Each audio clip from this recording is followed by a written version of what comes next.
The name was Charlize Theron. But people got unease in pronouncing it, and therein lies the problem of their own. So they say things like Theron, but they're wrong, Charlize, they're wrong, and hence this song.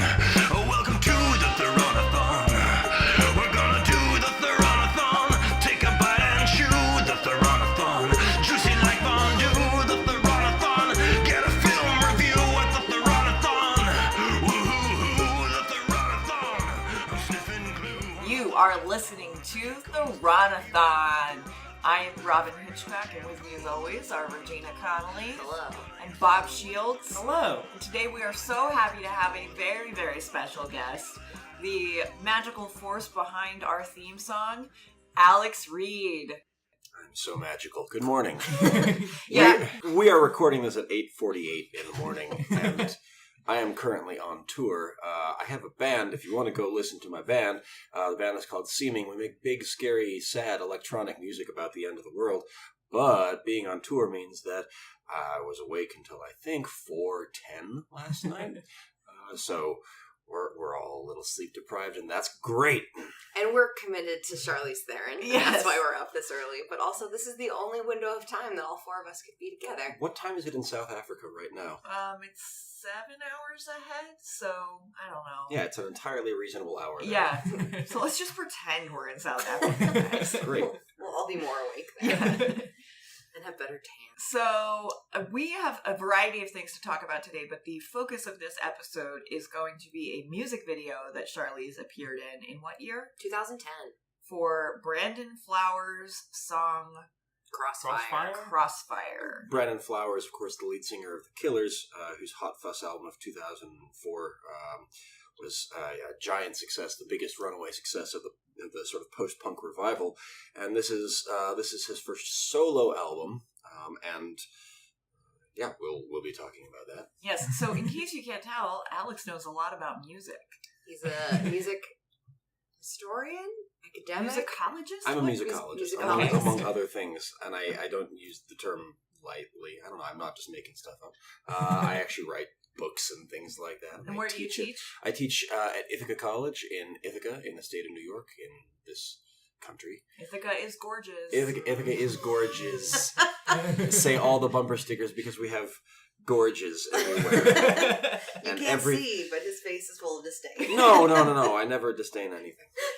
So before we get to the music video, Alex, I just wanted to ask you about how you composed our much beloved theme song. Oh, thank you. Well, I was asked first of all, and that was the greatest day of my life.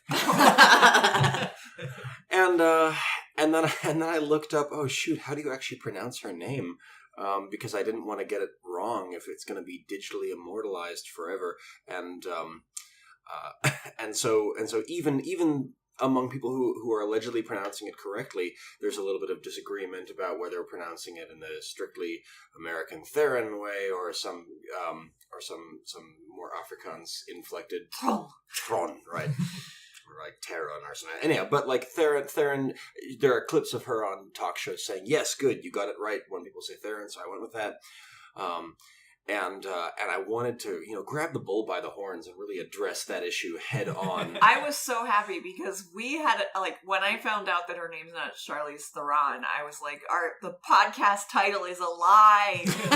So I like that we start every episode with addressing that fact because I'm faxy. Yeah, absolutely. So that was part of it, and then once we get into the groove of welcome to the Theronathon. I think I'm singing in a lower key this morning. Then it's just explaining all of the things that the Theronathon is going to do for you, because I really think that with an open mind it can do all of those things. So many amazing rhymes. Yeah. It's when I was in third grade, I had a poetry mentor. These things happen sometimes to a kid, and she moved me past rhyming poetry, and I mentioned I was looking on with disdain at some point. I remember being like the snottiest 8-year-old in the world thinking, oh, I see that you're still writing rhyming poetry to my classmates.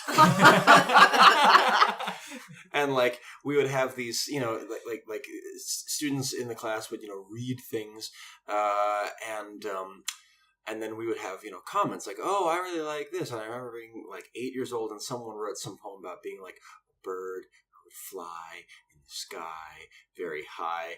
And I remember like ripping it to shreds, being like, these are so obvious. Like, can you not find something more to do if you're going to rhyme with this? And I had to have a talking to from the teacher about my attitude. About what normal 8-year-olds are like. So from joyless hating of rhyming to the most delightful rhyming of Well, peace. right. And so over full circle. Yeah. And so I found myself thinking of that as I was like milking every rhyme when I was writing the song, and there are still yet rhymes untold that you know, if you ever need like a season 2 version or a remix or something like that, you know, I'll see what I can do. The other thing is that I recorded it with like not a real microphone, and so, you know, if you need like a higher fidelity, really, you know, solid studio version, it sounds better than the fidelity of the actual podcast. I wouldn't want to create unfair expectations. right. To hell with fidelity. At some point, if you could give us like a theme song for some of our segments, that would be awesome. Oh, good. What are the segments called? So we have Ebert or Meebert, Oh, wow. Okay. which is I read a quotation from Ebert's review or I make one up, and Good. then people have to guess.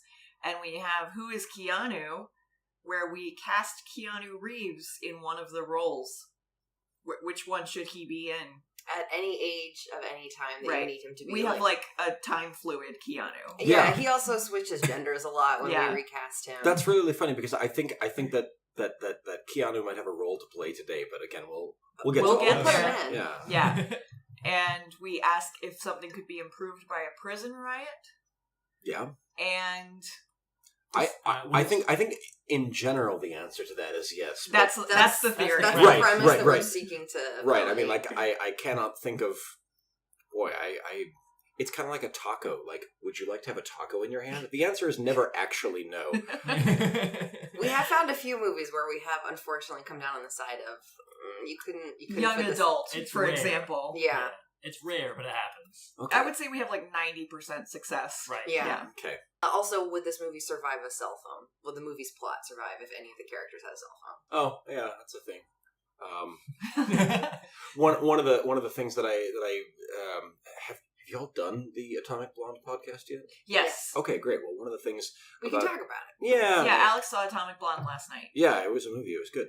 The 1989 setting. I think that film is going to become increasingly fond of pre-cell phone settings and conscious of them in ways that are like, no, this is important because the incommunication that leads to good plotting is just more possible through them. I mean, like the number of movies, classic movies, comedies from the 40s, 50s, war movies, blah, blah, blah, that would like completely collapse if a cell phone were present is really, really huge. Yeah, Well, it's possible to justify worse decisions if people can't communicate well. Yeah, absolutely. I mean, and bad decisions make for good plots. They do. Yep. I also think it's interesting the way that they portray loneliness before people have cell phones. Like when we saw Men of Honor, Cuba Gooding Jr. is isolated from his family and doesn't know that his father is dead because no one can just be like, hey, your dad's in the hospital.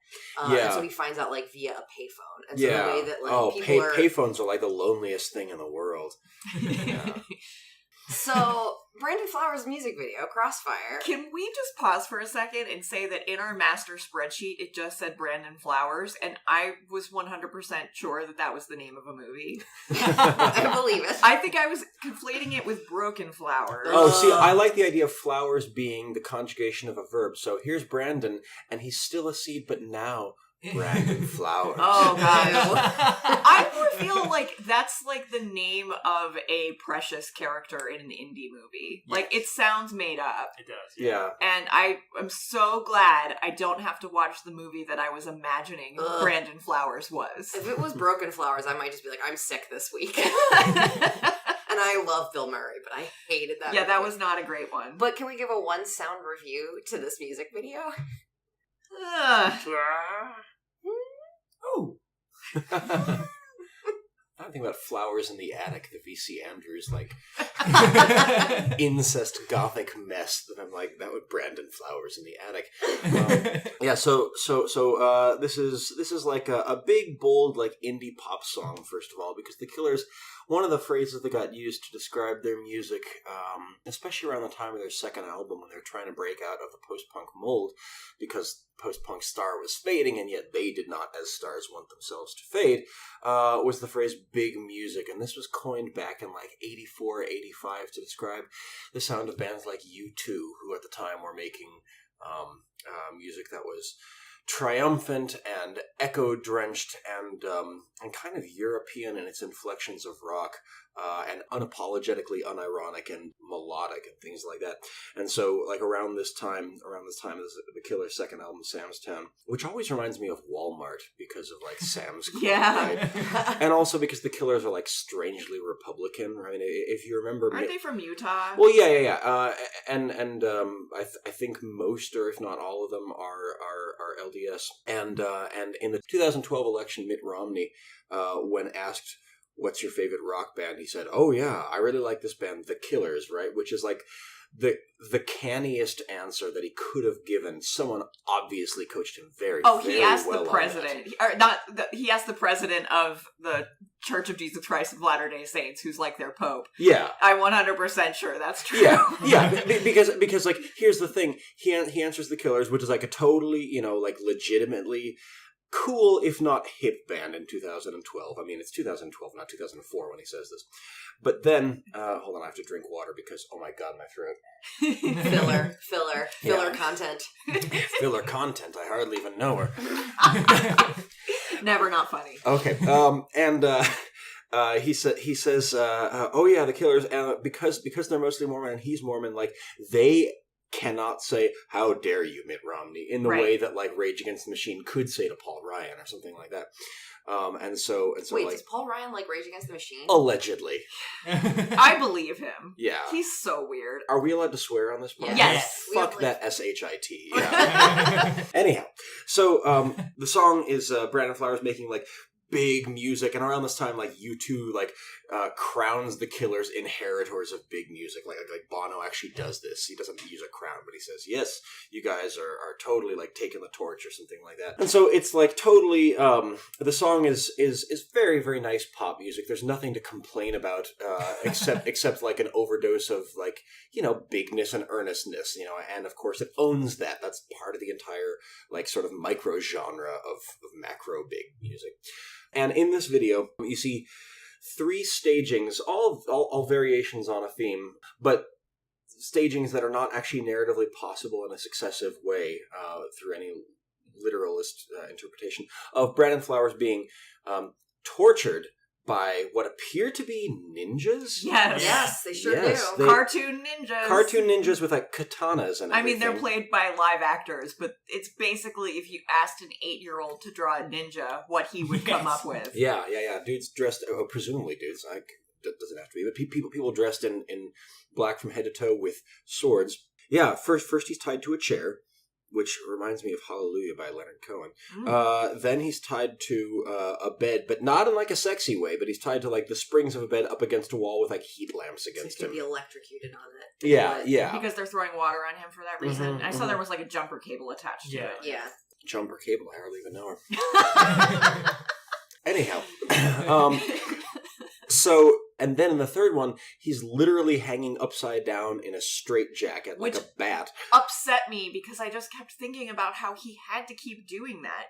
And I don't think he has the core strength to lift himself up between takes. So I don't know how they were handling that. Part of the thesis of this entire video is that, like, he is not a strong dude, right? And so, like, in every one of these cases, he's being tortured by ninjas, but not, like, really aggressively. I mean, they're not, like... It's PG torture. Like, he's got a cut above his left eyeball, but otherwise his face is fine. Right. So, like, his teeth are intact, guys. Yeah. And then Charlize Theron shows up, looking not a bit unlike Kill Bill.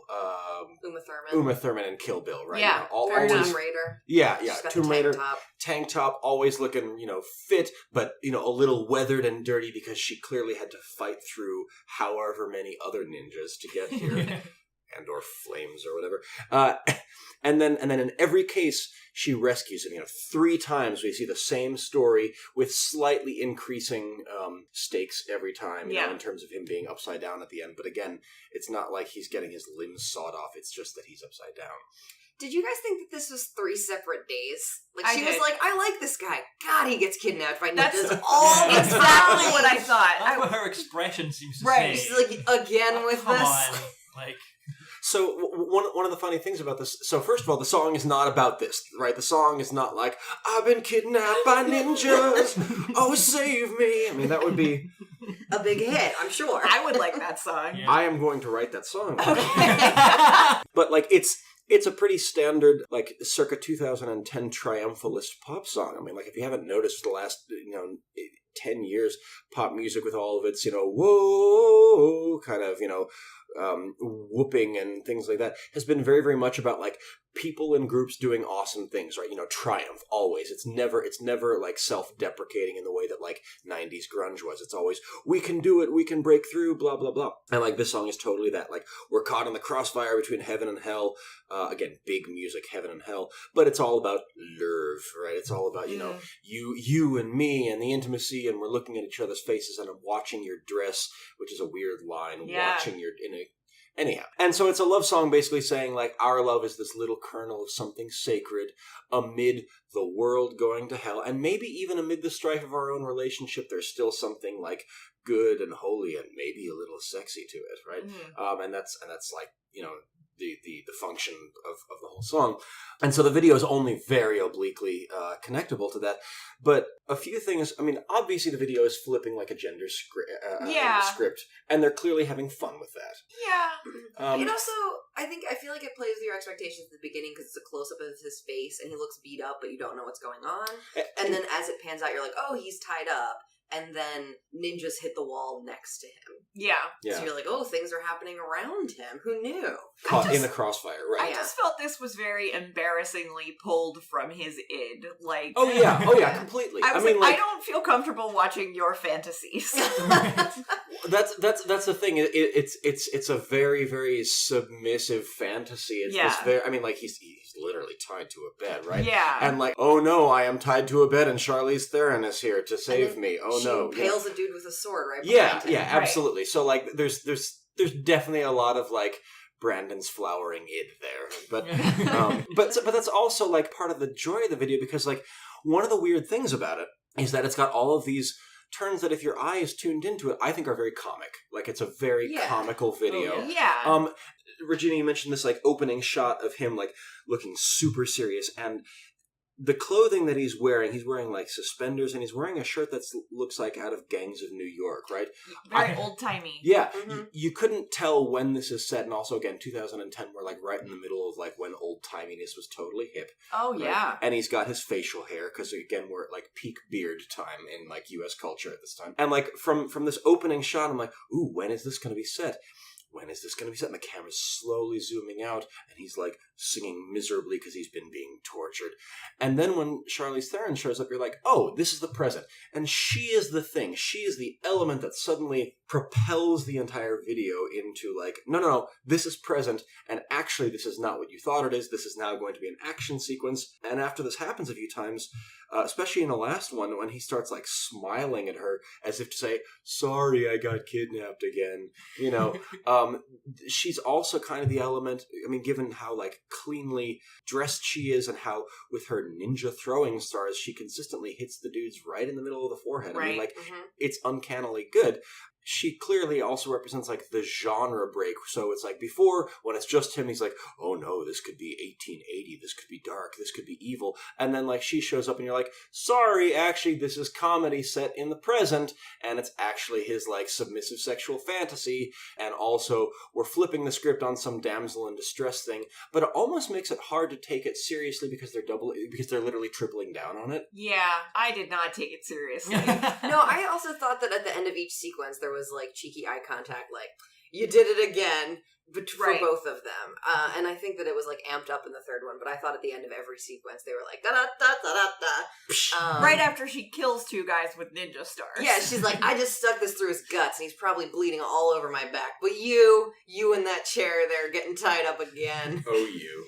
And at the end, they're in a truck driving into the sunset. And Oh, he looks at her and she's looking away. Then she looks at him and he's looking away. It reminds me of the end of Bound. Did you ever see Bound? I have not seen Bound. Okay, so Bound is the first Wachowski's movie. Yeah. Yeah. And it's got like, you know, again, it's this movie about like, you know, women defeating the bad dudes, and then in the end, you know, they drive off in the truck, and it's kind of expressly framed as like this is like the lesbian fantasy of like driving off in like the boss truck. Yeah. And it's also like, again, a movie that's got like a heavy kink element to it in the way that I'm reminded of with Brandon Flowers. It's called Bound. Yeah, not subtle. But in Crossfire, who would you shoehorn Keanu into? So can I invent a character? Yes. I feel like maybe there should have been a bad guy who wasn't a literally faceless ninja. Yes. And like he can just be like standing in the background in a nice suit. Just like watching with video henchmen. screens of Right. it happening. Yeah, being like, no! Yeah. She's back! Curse that Charlize. I mean, he's very good at like silent acting. He can be Right. like inaudibly shouting and pointing at things. Right. So I want him to be the big boss man. That's fair. I feel like, so two things. One, I feel like if they're caught in the crossfire, I mean, like the subject of the song is them, of course, and that's like the core. And so everybody who's not that is at least qua the song intended to be extraneous, right? It is, Sure. It is the violence outside, and so to give that a lot of agency, then you start wondering, like, oh, but those poor ninjas, did they have families? I cannot help but think about that. No, right, no, I think that's fine, but I think that clearly that starts to undermine maybe some of what they were going for. And also the thing that I want to bring up, like I know that this is obviously running on like 10-year-old boy fantasies to have like ninjas throwing stars and things like that, but like I'm not 100% good about like the racial politics of this. It's not great. Yeah. No, like making these people faceless. Yeah. And just the whole stereotype cartoonish ninja thing. Yeah. Ew. Yeah. I mean, like, it's just the sense of, like, the only two definitely white people in the video are, like, the two protagonists. Everybody else is possibly, probably not white. And they are literally killed again and again and again, triumphantly in the name of heterosexual love. Yay! I think that one of the ninjas should have their hoods pulled off, and it's revealed to be Keanu Reeves. Yeah. I mean, so that would be good. Should Keanu play their heterosexual love embodied? Oh, that would be so. He's riding in the back of the truck, and he just gives like a thumbs up at the end of the video. These kids are gonna make it. I want him to do finger hearts around us. And like pirouette, just dancing, just doing like pirouette as ninjas are getting killed in the background. How about you guys? Who do you think Keanu should be? I like your idea a lot. I think he should be some other henchman who has a face. Possibly has a fight with Charlize, because Charlize has an extended sword fight, well, more extended than her previous fights. Right. If that were with Keanu and she shoved him through a window, I'd be happy with that. That sounds good to me. Yep. Well, if I change my answer from Keanu should play their heterosexual love, yes. which I'm not sure that I should. think that might be the right answer. Yeah. It's unphotoshoppable, but it's the one that makes my heart do I sing. can totally be Photoshopped. Yeah. All right, I can make that happen. I didn't mean to Photoshop is magic. cast aspersions on your talents.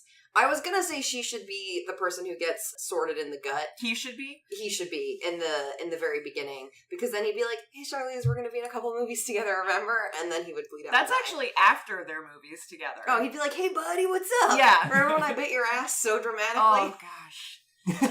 Oh, that's so good. And then I think the other option is have Keanu play Brandon Flowers, Yes, right? of course. Because, first of all, then he can, like, take some time off.